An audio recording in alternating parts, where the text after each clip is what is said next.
The idolatry of distraction. Consider how valuable and precious a soul must be when both God and the devil are after it. The battle of life is for your mind. The battle of the mind is for your focus. There is a spiritual battle raging every day for the souls of men. The ultimate temptation is anything that can distract us from God. We are spiritual beings made in the image of God, yet the natural man cannot know the things of the Spirit of God, for they are foolishness to him. Neither can he know them because they are spiritually discerned. 1 Corinthians 2:14.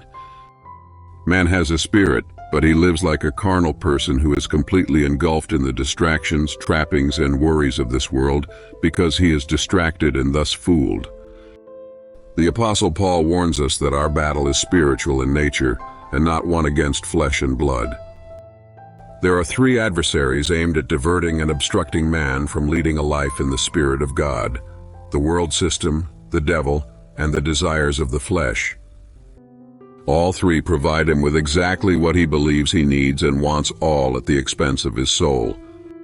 Mankind is swimming in a river of distractions. Man has exchanged what is of God for what is of man, the truth for the lie, what is just for what is wicked, what is holy for what is profane. Man calls what is good evil and what is evil good. The prophet Hosea said, "My people perish for lack of knowledge." You could also interpret this to mean that my people perish because they are distracted and not aware of the danger they are in spiritually. The first commandment is, "You shall have no other gods before me." The Lord knows that if we serve other gods, we will become separated and be cut off from God's life and His blessings. These are the kinds of warnings we give our earthly children to keep them from harm and danger. Idolatry is a tendency to shift our attention from the greatest object in existence, God, to countless lesser ones. Our attention runs to what is important to us, and it often reveals what we love. An idol is anything we place above God. Many of the objects we tend to label as simply distractions in our lives are in fact our own personal idols. We give these objects our time, money, and attention, and ultimately place them over God, who is jealous for our attention and worship. 2 Timothy 3:2 says, "People will be lovers of themselves, lovers of money, boastful, proud, abusive, disobedient to their parents, ungrateful, unholy." Today we live with seemingly the strongest and most universal temptation since the days of Noah. Social media has bred a generation of people who are lovers of themselves, who are boastful, proud, and even ungrateful.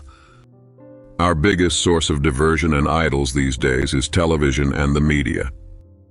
We are to love Him most, seek Him first, program Him as our destination in life, set Him as the startup page of our day, and tune our minds to listen to Him.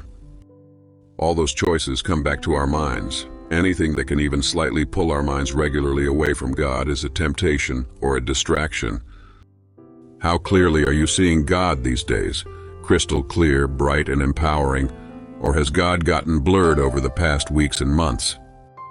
If so, you may be suffering from broken focus, or you may have gotten infected with distraction. One great benefit of this chosen lifestyle of reverence for God is that when we do so, we see Him in His glory, and it changes us. If you have any questions, please see the description for more information.